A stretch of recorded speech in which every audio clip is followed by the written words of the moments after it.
शुक्राचार्य के असुरों को मारना कोई समाधान नहीं है। हमें शुक्राचार्य को ढूंढना होगा और उन्हें रोकना होगा। अगला शब्द मिलने से पूर्व हमें उन्हें ढूंढना होगा, इसलिए आपको अभी से प्रयास आरंभ करना होगा। वेदव्यास ने उन्हें आश्वासन दिया, मैं उन्हें ढूंढने का हर संभव प्रयास करूंगा। परशुराम को फिर से ज्ञानगंज छोड़ने के लिए मुड़ते देख वेदव्यास ने प्रश्न किया, आप अभी वापस आए हैं, अब कहाँ जा रहे हैं? एक असुर से भेंट करने। संभव है वे कुछ जानते हो, परशुराम ने आशा भरे स्वर में कहा और चले गए। वेदव्यास अश्वत्थामा एवं ओम के पास वापस गए और कहा, मुझे एक कार्य दिया गया है और मैं कुछ समय के लिए यहाँ नहीं रहूंगा। अश्वत्थामा ने पूछा, परशुराम कहाँ हैं? वे चले गए। वेदव्यास ने देखा कि उनके उत्तर ने ओम को कितना निराश कर दिया, परंतु जटिल स्थिति ने उन्हें भी कस से बाहर जाने पर विवश कर दिया। ओम अत्यंत धैर्यवान रह चुका था और अपने अनुरोध के समाधान एवं अनुमति के लिए अब और प्रतीक्षा नहीं कर सकता था। उसने निर्णय लिया कि यदि वह फिर से ज्ञानगंज से बाहर निकलना चाहता है तो उसे कुछ चरम कदम उठाने होंगे, परंतु विद्रोह का रास्ता चुनने से पूर्व वह अंतिम बार अश्वत्थामा को समझाने का प्रयास करना चाहता था। इस बात को अपना अंतिम शांतपूर्ण उपाय मानते हुए ओम ने कथा जारी रखी। मैं तो न दूत की रक्षा कर सका और न ही अपने गांव लौटने के अपने वचन को निभा सका, परंतु मुझे विश्वास है कि निभिसा अभी भी मेरे द्वारा उसे वापस बुलाने की प्रतीक्षा कर रही है, जैसा कि मैंने उसे वचन दिया था।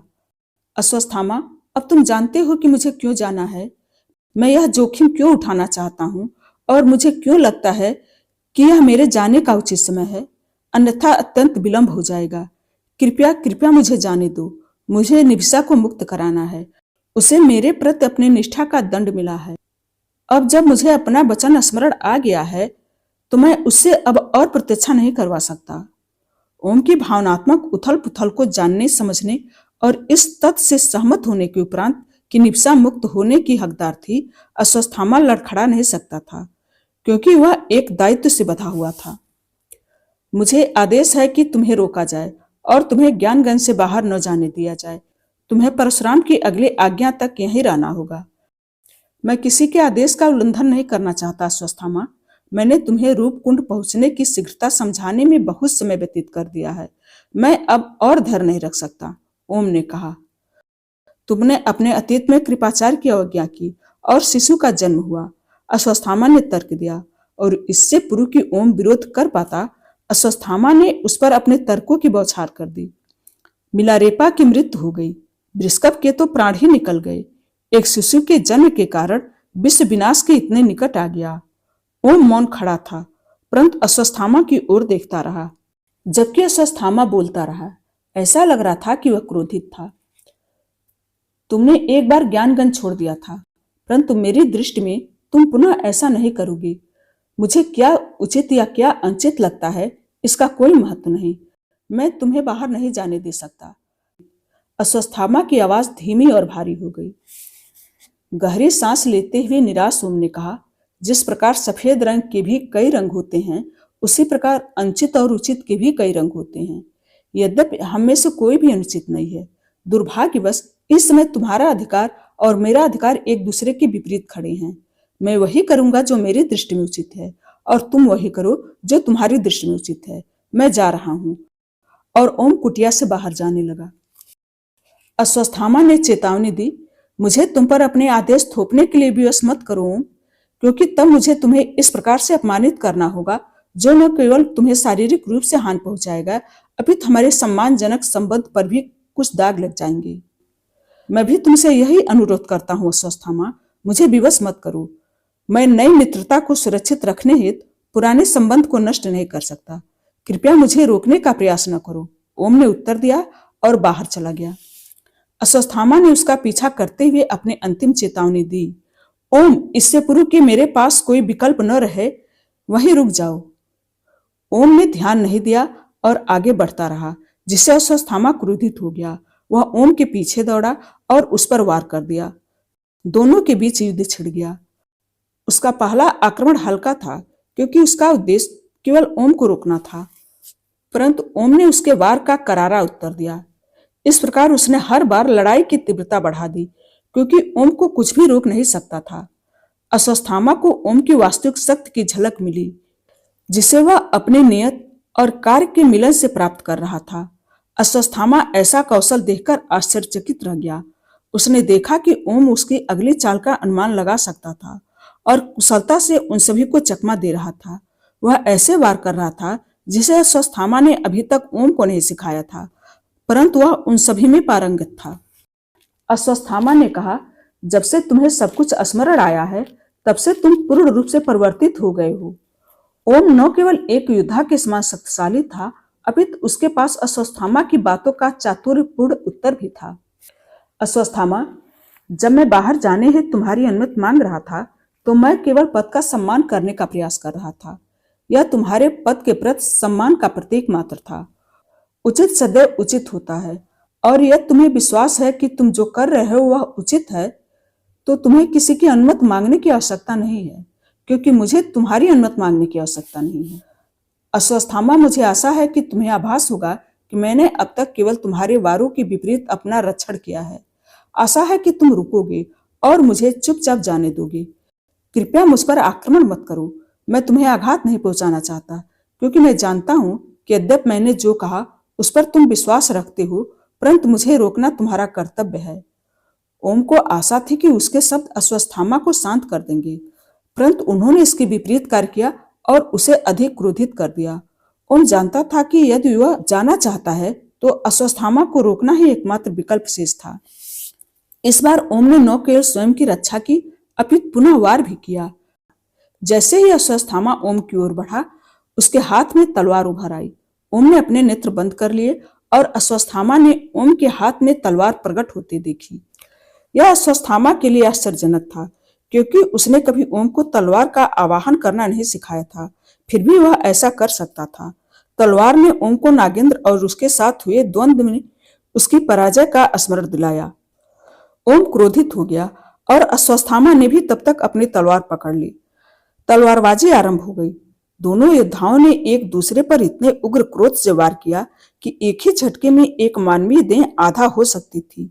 कुछ ही समय में अश्वत्थामा को पता चला कि वह शौकिया तौर पर नहीं लड़ रहा था और ओम की शक्ति एवं कौशल का सामना करना एक चुनौती थी।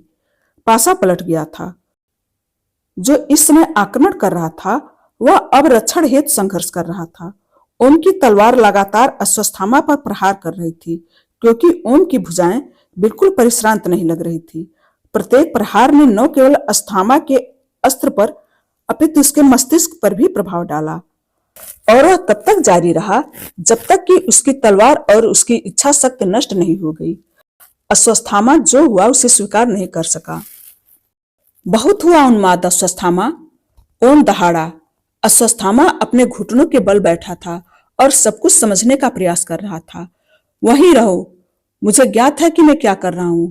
यह मत भूलो कि तुम्हारे जन्म से भी बहुत पूर्व मैं इस धरती पर था। ओम अब अनुरोध नहीं कर रहा था, अपने दृढ़ स्वर में आदेश दे रहा था। यद्यपि अश्वत्थामा भी कोई निर्बल योद्धा नहीं था।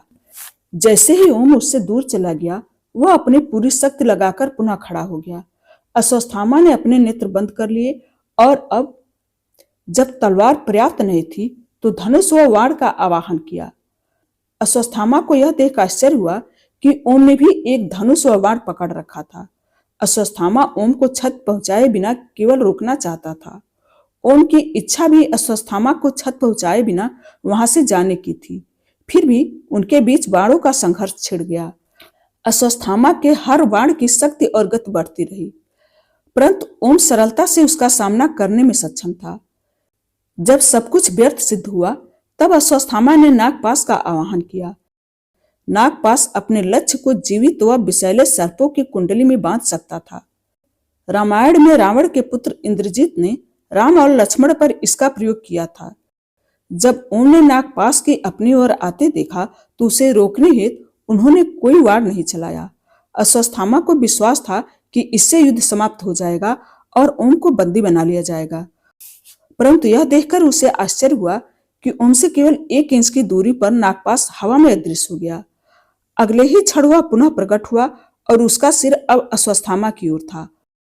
पलक झपकते ही अश्वत्थामा सहर्ष सर्पों से बंधा हुआ गिर पड़ा। ओम शांतिपूर्वक अस्वस्थामा की ओर बढ़ा और उससे कहा कि नागपाश उसे 9 दिनों में मुक्त कर देगा और तब तक ओम ज्ञानगंज से बहुत दूर निकल जाएगा। नागपाश से उलझा अस्वस्थामा असहाय होकर भूमि पर पड़ा रहा। ओम को जाते हुए देखता रहा और यह विचार करता रहा कि जिस अस्त्र का आवाहन उसने किया था वह उल्टा कैसे पड़ गया। ओम अंततः ज्ञानगंज से बाहर आ गया, परंतु कैलाश से नहीं। उसने राहत की सांस ली और दक्षिण की ओर देखा, जहां से रास्ता रूपकुंड की ओर जाता था। वह इस बात से अनभिज्ञ था कि बल्हार की दृष्टि उस पर थी। जैसे ही ओम ज्ञानगंज से कुछ कदम दूर गया, बल्हार ने एक बड़ी छलांग लगाकर उस पर आक्रमण कर दिया। ओम सतर्क हो गया और इससे पूर्व कि वह संकट को भाप पाता, बल्हार की विशाल देह ने उसे नीचे गिरा दिया। स्वयं को मुक्त करने के लिए संघर्ष करते हुए ओम ने बल्हार को अपने ऊपर हावी होते देखा, जबकि यति गुर्रा रहा था और ओम के मुख पर लार टपक रहा था। बल्हार इतना शक्तिशाली पशु था कि वह किसी भी मनुष्य को केवल अपने हाथों से ही कुचल सकता था। उसकी पकड़ ओम की गर्दन पर दृढ़ होती गई, जबकि ओम एकाएक इतना गर्म होने लगा कि बल्हार की हथेलियां जलने लगी, जिससे उसकी पकड़ ढीली हो गई। ओम अवसर का लाभ उठाते हुए वहां से तेजी से हटा और त्वरित अपने पैरों पर खड़ा हो गया। जैसे उसकी देह त्वरित शिथिल हो गई। यह ओम की देह की एक विशेषता थी, जिसका श्रेय उसमें उपस्थित काली रक्त कोशिकाओं को जाता था। ओम के लिए स्वयं को पुनः लड़ने के लिए सज्ज करने हेतु कुछ क्षण पर्याप्त थे, परंतु उसे यह भी ज्ञात था कि वह वहां बल्हार से कुश्ती लड़ने में अधिक समय व्यर्थ नहीं कर सकता था। उसे शीघ्र अतिशीघ्र रूपकुंड पहुंचना था, इसीलिए उसने अब लड़ाई में भाग न लेने का निर्णय लिया और सिर से पैर तक बल्हार पर अपनी दृष्टि गड़ाना आरंभ कर दिया, जैसे उसकी जांच कर रहा हो। बल्हार पर इसका कोई प्रभाव नहीं पड़ रहा था और वह कृपाचार्य के आदेशानुसार उसे टुकड़े टुकड़े करने की स्पष्ट नीयत से दहाड़ते हुए उसी आक्रामकता के साथ ओम की ओर दौड़ा। यहां तक कि जब बल्हार ओम की ओर दौड़ा तो ओम 1 इंच भी आगे नहीं बढ़ा। बचाव का कोई संकेत नहीं दिखाया और बल्हार को निरंतर देखता रहा। एक बार जब वे निकट आ गए तो बल्हार ने उसे इतनी जोर से मुक्का मारा कि एक समान मनुष्य की मृत्यु हो जाती। परंतु आश्चर्य की बात यह थी कि भूमि पर गिरने के पश्चात भी ओम की दृष्टि बल्हार से नहीं हटी। बल्हार इस बात से थोड़ा अचंभित लग रहा था कि इतने भारी प्रहार का ओम पर कितना कम प्रभाव पड़ा। इससे बल्हार और भी अधिक आहत हुआ, इसीलिए उसने अपनी मुट्ठियां भींच ली और क्रोध में दहाड़ते हुए एक ही झटके में ओम के सिर के टुकड़े कर देने हेतु सज्ज हो गया। जैसे ही बल्हार अपना अंतिम वार करने हेतु आगे बढ़ा, ओम ने शांतपूर्वक अपने नेत्र बंद किए, जैसे कि वह ध्यान समाधि में प्रवेश करने वाला हो। बल्हार को यह मृत्यु के प्रति पूर्ण समर्पण जैसा लगा, परंतु वास्तव में ओम किसी को बुला रहा था। बल्हार की दृढ़ भुजाएं फैल गई और ओम के सिर को कुचलने के लिए बंद होने ही वाली थी और ओम के सिर से 1 इंच दूर ही थी कि 2 अत्यंत विशाल हाथों ने उसके हाथों को पकड़ लिया। हक्का बक्का बल्हार ने ऊपर देखा तो पाया कि एक विशाल प्राणी उसके चारों ओर छाया हुआ था और क्रोध से उसकी ओर देख रहा था। इससे पूर्व कि बल्हार कुछ समझ पाता कि क्या हो रहा है, एक शक्तिशाली मुक्का उसके मुख पर आया। उसे पहली बार अपने औसत का स्वाद मिला। वह प्राणी कौन था और कहां से आया था? मिसेस बन्ना ने पूछा। वह बृहस्पति था, जिसे ओम ने तब बुलाया था जब उसने अपने नेत्र बंद कर लिए थे। बल्हार को सिर से पांव तक देखने के पश्चात ओम केवल बृहस्पति के बारे में विचार कर सका, जो बल्हार पर विजय पाने और उसे पराजित करने में सक्षम था। इस प्रकार ओम ने उसे बुलाया था ताकि वह बल्हार को दूर रख सके और ओम शीघ्र वहां से भाग सके। इस कहानी का शेष हिस्सा अगले वीडियो में। धन्यवाद।